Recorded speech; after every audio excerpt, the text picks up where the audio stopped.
Yo guys, check mga Lodi. So eto mga idol, ang tindi ng pangyayari mga Lods kahapon ata to. Kasi 19 hours ago. So napalaban ng ating idol na congressman na si Meow Meow, no? Si Kiko Barsaga mga Lods. Ang tindi, no? Alam niyo, shoutout sa kanya kasi talagang lumaban siya. Kasi ang sabi dito, ang kalaban niya raw is BBM supporter mga Lods, no? So check natin kung ano yung nangyari, okay?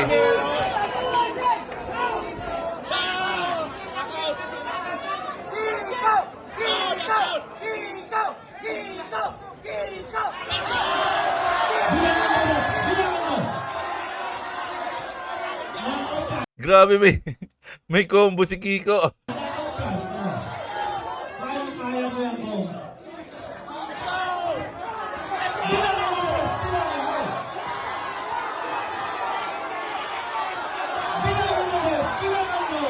Grabe. Alam niyo yung kalaban niya rito sa mga hindi nakakalam, medyo may background sa amateur boxing. So, ibig sabihin talagang marunong.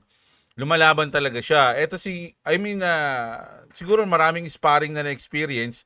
Si Kiko naman, alam ko, ano lang talaga siya, active siya sa gym. Siguro, nagbo-boxing din siya. Pero, ito talaga, kumbaga mas lamang, no? Sa tingin ko lang kasi sa kilos pa lang, tsaka sa postura, may kita mo na marunong yung kalaban ni Kiko. May hook eh.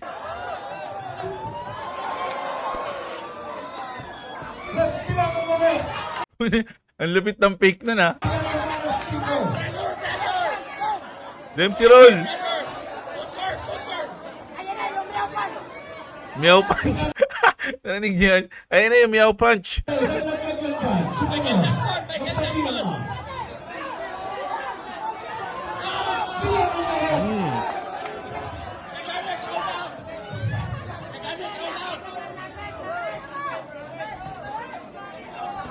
Oh! Nakita niyo yung tinamaan si Congress sa mukha ng kanan.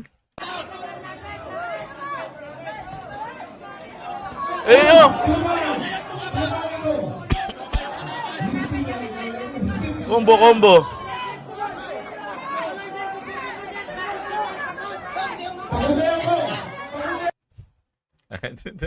Up natin. Meron pa ibang caption. Dito tayo. Ayoko lang kasi dito kasi medyo politika yung post dito eh. May...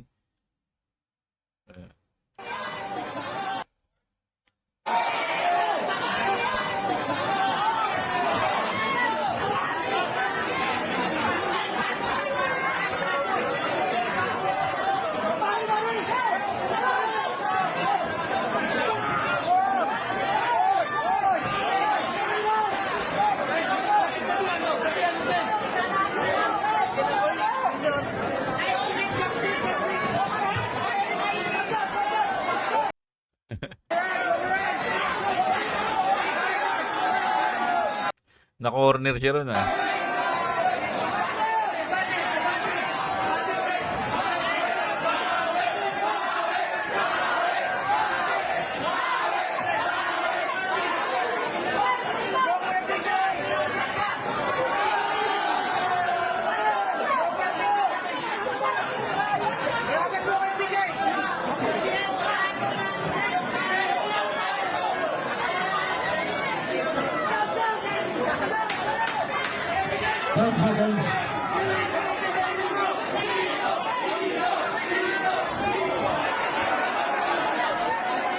Dalawan siya ron no? Pares kanan mga idol. Ayan 1, 2.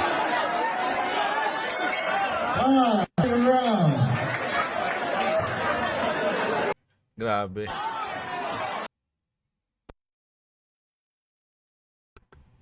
Imagine mga idol, no? Talagang, ito, tignan natin to. Mukhang maganda na yung laban dito, mga lods Pero talagang pumalag si Kiko, mga idol, no? Hindi ko alam yung background nito, Bumagsak ba siya? Congressman Kiko bumagsak sa ring. Hindi lang bilis at galaw ni Kong Miao. Hindi ko alam kung bumagsak siya at hindi ko rin alam kung paano nagsimula to, mga idol, no? Siguro, nagka-trash talkan sila sa politics and then let's go.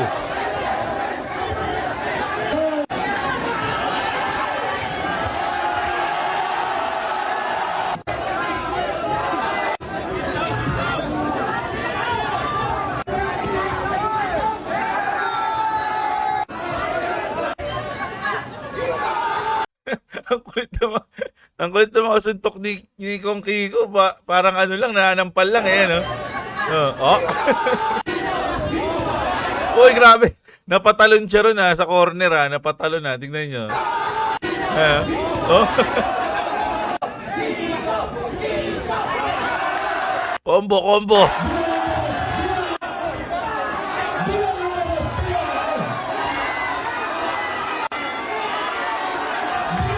Grabe, nakakapagod yan. Alam nyo mga lods, nakakapagod yan. Dumidepensa ka tapos umatake ka. Yung ginagawa ni Kiko. Di ba?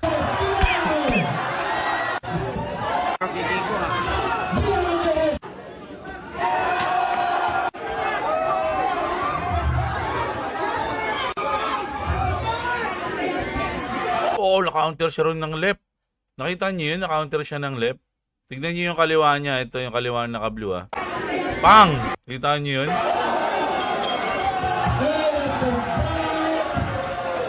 Okay.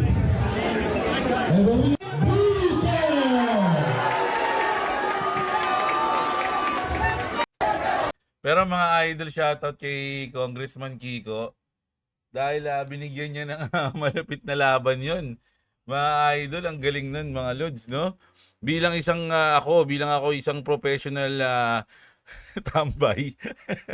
Akala niyo boxer No, pero ang galing. May tira tong blue mga lodi. Pero ang gusto ko alam nyo, ang susunod na gusto ko mapanood na laban is Kiko Barsaga versus Sandro Marcos. Ayun talaga matindi. Mas gusto ko yan. Papalagya si Sandro. Alas magsing edad lang sila, di ba? Tingnan nga natin sa Google kanong edad nila, no? Kiko Barsaga. Barsaga. Age. 27. Si Sandro. Sandro Marcos age. 32. Lamang pa siya niyan mga idol sa akin 30s, 32. Hindi yan mahina mga lodi. Alos ito nga yung mga parang nasa peak ka ng kalakasan mo Mga ganyang edad 'Di ba? Pero ganoon din si Kiko, mga 20 yan 25 to 30, mga ganyan, nasa peak ka ng kalakasan mo, 'di ba? So, mas malupit yan mga idol. Ayan ang gusto ko mapanood na laban, mga lods. Ayun ang magandang i-push natin. Pero sa tingin ko hindi na laban yan si Sandro. Alam niyo si Kiko, medyo nabilib ako sa kanya, no? Kasi talagang hindi lang siya salita-salita lang, mga idol. Kung ikaw, alam niyo si Kiko, milyonaryo yan, mga lodi. Milyonaryo yan, baka bilyonaryo pa yan 'Di ba? Pero talagang nakikipag-participate siya sa ganito. Imagine susugal mo yung sarili mo sa ganyan, 'di ba? Papalag ka sa sa kalaban. Kumbaga commentator, di ko alam parang ganoon lang BBM supporter 'di ba?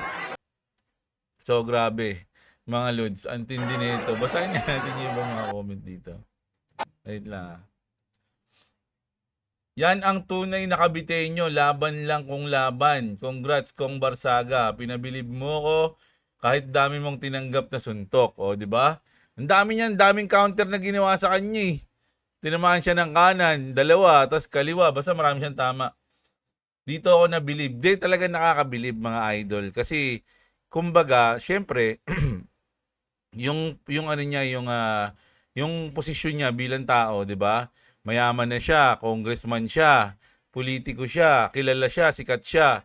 Tapos lalaban lang siya sa isang tao na syempre nung nilabanan niya biglang sikat sa kapitbahay nila malamang.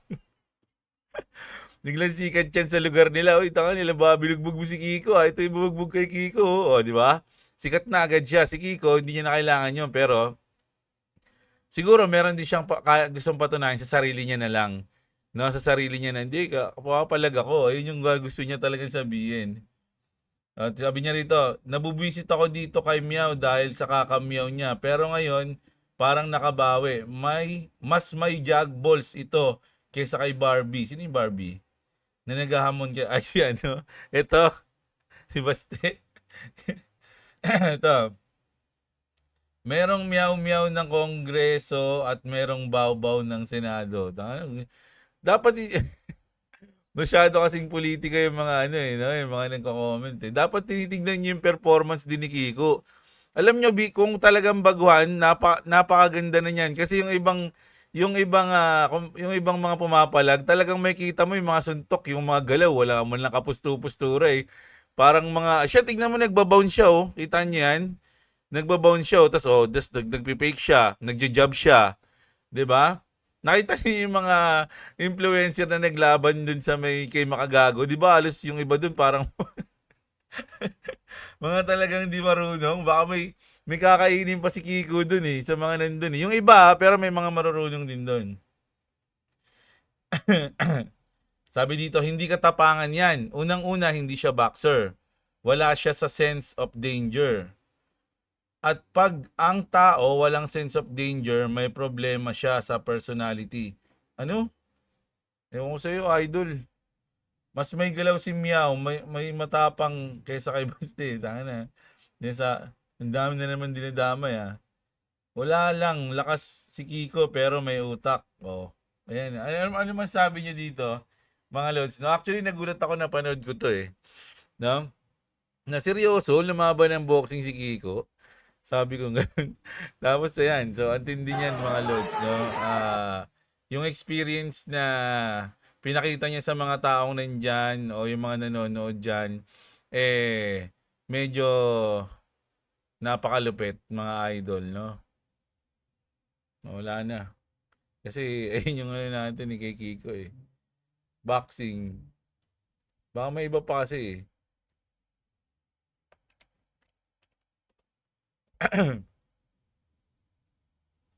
Ang lupit niya, no? Dito, tingnan natin. Bugbog naman talaga, mga idol, kasi hindi naman siya talagang boxer. Siguro may reason siya kung kaya nilabanan niya 'yan, no? Pero para sa akin, okay 'yan, maganda 'yung ginawa niya. For me, parang may pinatunayan siya sa mga tao na hindi siya talaga duwag, 'di ba? Kasi yung iba sinasabi, matapang ka lang magsalita eh. Oo, ngayon talagang pinatunayan niya, gusto niyo boxing tayo, pumapalag nga ako kahit lugi ako eh, 'di ba?